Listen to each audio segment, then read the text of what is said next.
It's Charles Barkley with Wayfair. It's outdoor season, and my patio setup better be ready to play. That's where Wayfair wins. Patio seating, umbrellas, and grills, all delivered fast and easy. Shop wayfair.ca now. Wayfair, every style, every home. On the text message line, 514-800, in preparation for this segment of In Transit, bring back the e-scooters, Elias. This is from Deegan. But please keep them off the sidewalks. It's tough enough dodging the bikes.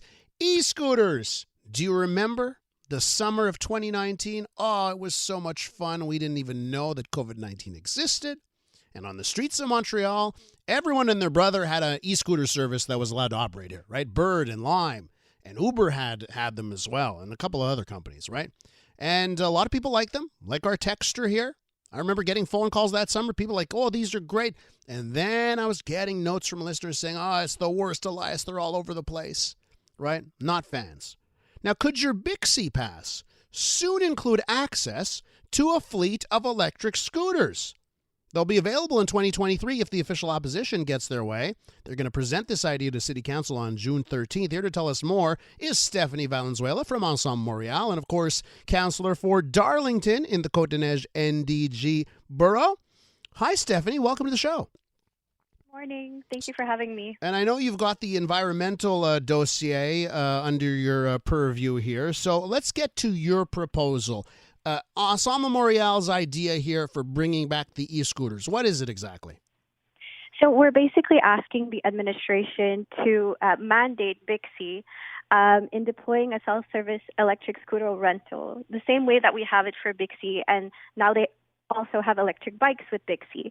And what we're also asking in the motion is that the administration ask the MTQ to renew the pilot project because it's actually ending this July 2022. So we would really like to see e-scooters back on the streets of Montreal, hopefully next year, next summer. Okay, so you have me at let's bring back e-scooters. Yes. Where I get lost a bit is like make BIXI run it. And, you know, BIXI, they do bikes. Yes. They do an amazing, incredible job at the bikes. Have you talked to them and said, hey, how easy would it be for you to integrate e-scooters into your service? Like, are they gung-ho? Do they want to do this, or are you just throwing this at them? No, definitely. We definitely consulted BIXI before we even brought this motion to the table, right? So the cabinet has been in constant communication with BIXI. They love the idea. They're willing to go for it. They've done research. They have, you know, the ability to get this done in a way that wasn't done in 2019. So this is not something that we're just throwing at BIXI. They've considered it already. They've looked into it, and I think they would be ready if this mandate will be given to them in 2023. Why not, when it comes to e-scooters, rely on something that's robust and has their own funding, the private sector? If I started to list all the e-scooter companies in the world, I'd run out of time on the segment. But there are a lot of big ones, you know, a lot of big names, Lime and Uber and Bird. They're still operating all over North America, by the way, successfully. Why not just say, hey, private sector, you love doing this, and then it doesn't cost us anything? Well, we believe since BIXI is a paramunicipal organization that is already benefiting from $46 million of funding over 10 years from, you know, tax-paying dollars, why not give this to BIXI, who's proven themselves to know how to conduct such a service here in Montreal? They understand the difficulties, the obstacles in the area. We really believe that they would be the best suited to handle this. We're with Stephanie Valenzuela from Ensemble Montreal. We're talking about the possible return of electric scooters to Montreal. So, Stephanie, obviously in 2019, I liked, and I didn't even use it in Montreal. I didn't even use it, but I was so happy to see us embracing electrification of more modes of transit. So I was happy about that, right? But I do know there were detractors. There were people who were like, it's a mess.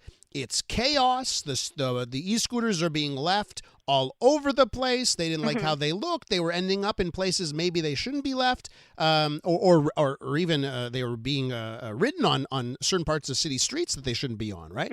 Exactly. So what's the plan on that? How are you going to make sure some of the mistakes of the past aren't repeated? So this is also why we are really asking for the e-scooters to be put back in place, but with fixed parking installations. And that's something that we've talked about with BIXI, if they'd be able to do that. And they've definitely shown interest and their ability to maybe bring this back for the 2023 season. So the main issue with the e-scooters back in 2019 with the pilot project was people were really upset at how only 20% of the users were following where they should be parking the e-scooters.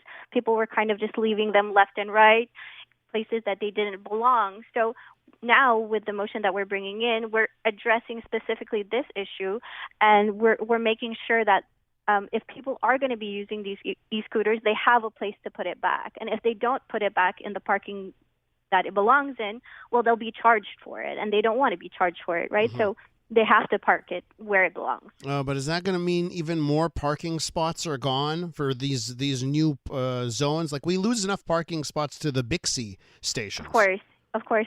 I understand that. And that's why we're going to be partnering, hopefully, with BIXI, and BIXI would try to find a way that they would be able to include the e-scooters already in the installations of the BIXI bikes. Does it mean that they're going to make it larger? I hope not. It's something that they're going to have to study and make sure that there's enough space for all the users and everybody that's using the streets, right? That's the whole cohabitation situation. Here's an idea, and this, like, right near my house, there's a BIXI station, and it's put right. It takes up takes away 4 parking spots, 4 or 5 parking spots. It's a large station. They put it right on the street in parking spots. Literally across the street, it's a gigantic park. And there's a huge sidewalk, plus there's the park area itself. I was like, you know what? They could have easily put that BIXI station on the other side, and we still keep our parking spots, and we have our nice BIXI station literally across the street. Here's an idea. You run on that platform, like all the BIXI stations in the parks, not taking up the parking spots. How about that, Stephanie?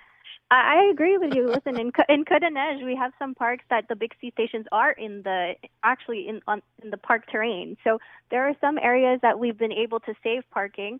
Others, it really depends on the borough as well and how they've worked with BIXI. But I mean, if you bring this to your borough, maybe there's something they can do for next year. Stephanie, how's life in Darlington? Okay. It's going well. It's going well. Glad to hear. We gotta leave it there, Stephanie. I want to thank you for coming on the program. So you're going to propose this on June 13th, right? Yes, I will be seconding the motion. Yes. Oh, okay, we will keep an eye on that, as many of our listeners want the e-scooters back on the street. Appreciate it, Stephanie. Be well. Thank you so much. Have a good day. Stephanie Valenzuela from the Darlington district of Côte-des-Neiges NDG and environmental spokesperson for Ensemble Montreal.